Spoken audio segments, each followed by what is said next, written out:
Hi, Kaiser and Woodland families. My name is Mrs. Dangl, and I teach 3rd grade at Kaiser. And I want to share with you a book today that's called Rosita Y Conchita. And before I do that, I want to kind of show you my little altar that I put together every year in my classroom. And as you can see here, they have lots of things with a little skull. This is nothing to be afraid of. I think sometimes we think it's scary.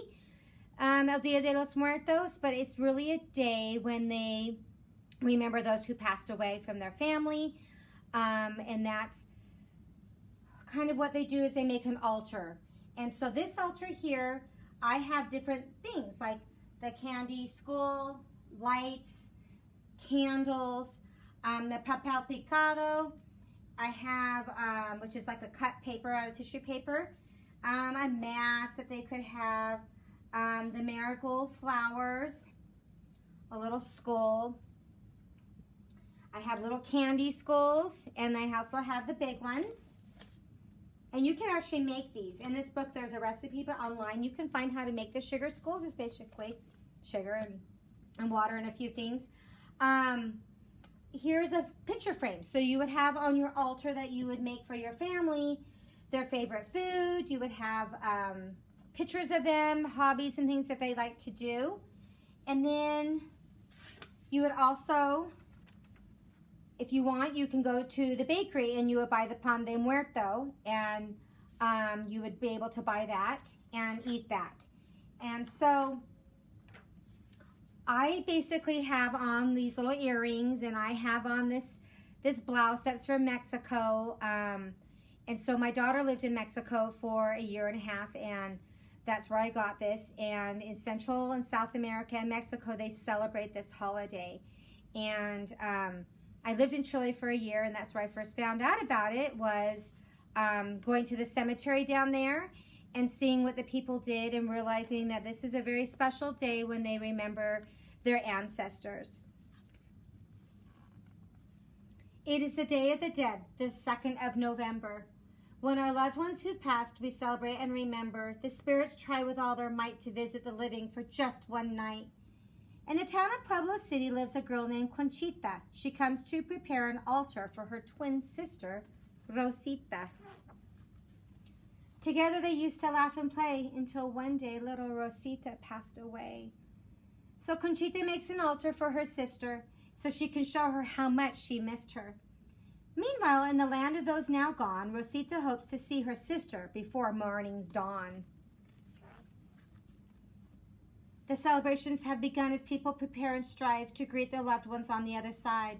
But little Rosita doesn't smile or even dare to grin. She's too worried that her sister may have forgotten her lost little twin.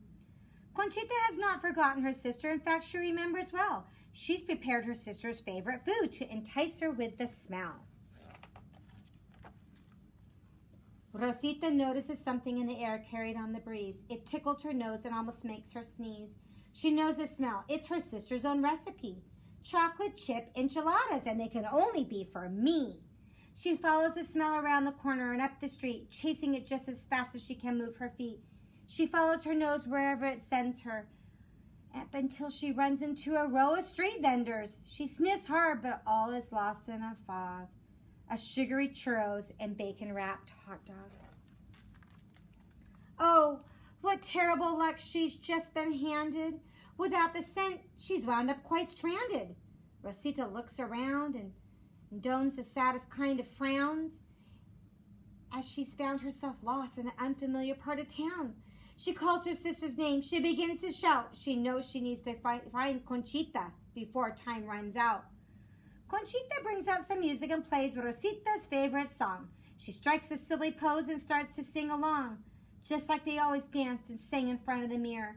But Conchita just hopes that Rosita can hear her. All but given up, Rosita sits with her arms on her lap. She lowers her head and notices her toes start to tap. What's this? Could her ears be ringing? No, it's the sweet tones of her sister singing. All thanks to this happy, merry tune, Rosita's back on the trail, and none too soon.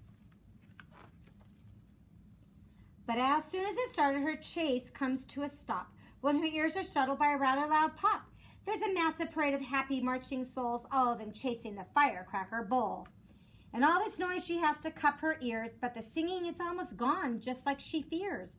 But try as she might, the singing has been replaced by the rowdy mariachi band, now in her face.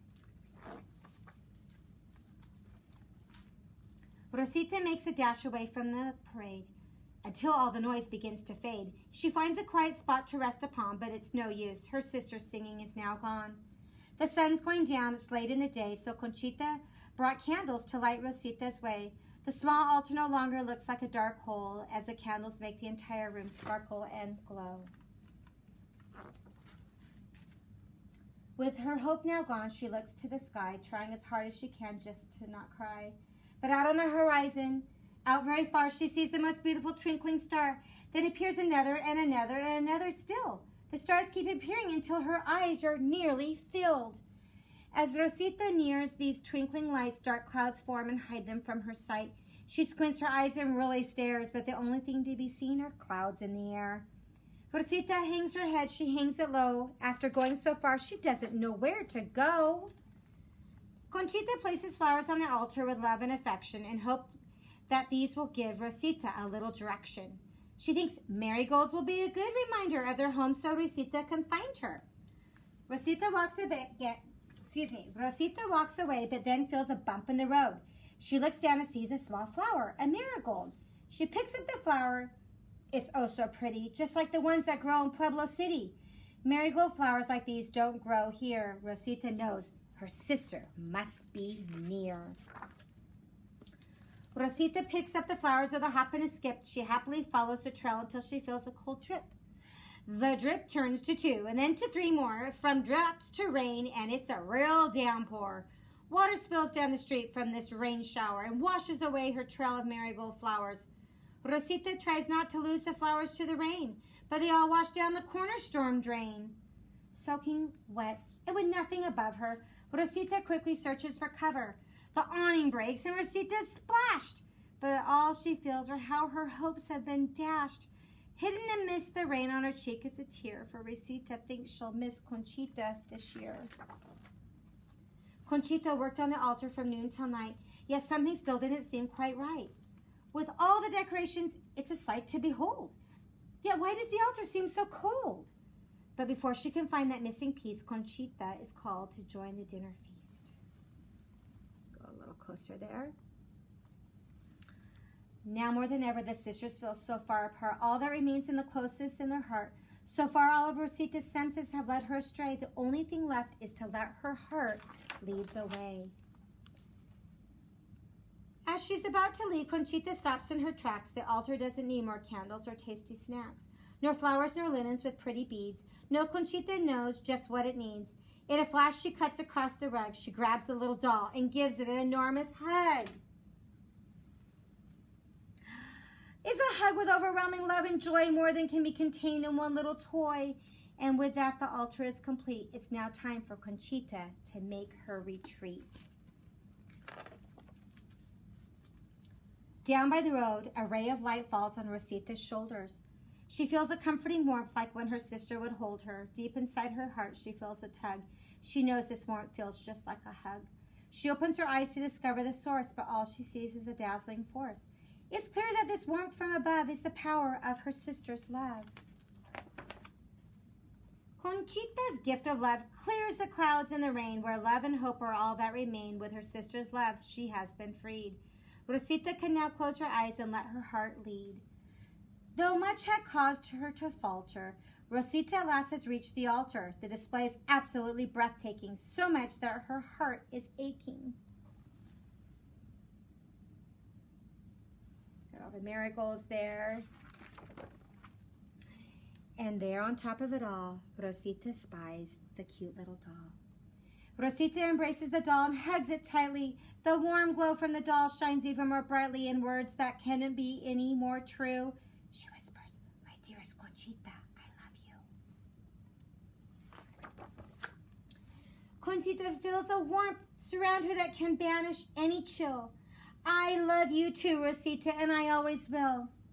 The end. So I hope you enjoyed that book. It's fun to learn about different traditions, and this takes place in Olvera Street in Los Angeles. at this time of year, well, at the end of this month. And then also in Santa Ana on 4th Street, they will close off the street and they will have the altars all set out with people there with their loved ones, remembering those who have passed on. And so it's a neat tradition, and so I hope that you've learned a little bit more about that. And thanks for listening. Bye.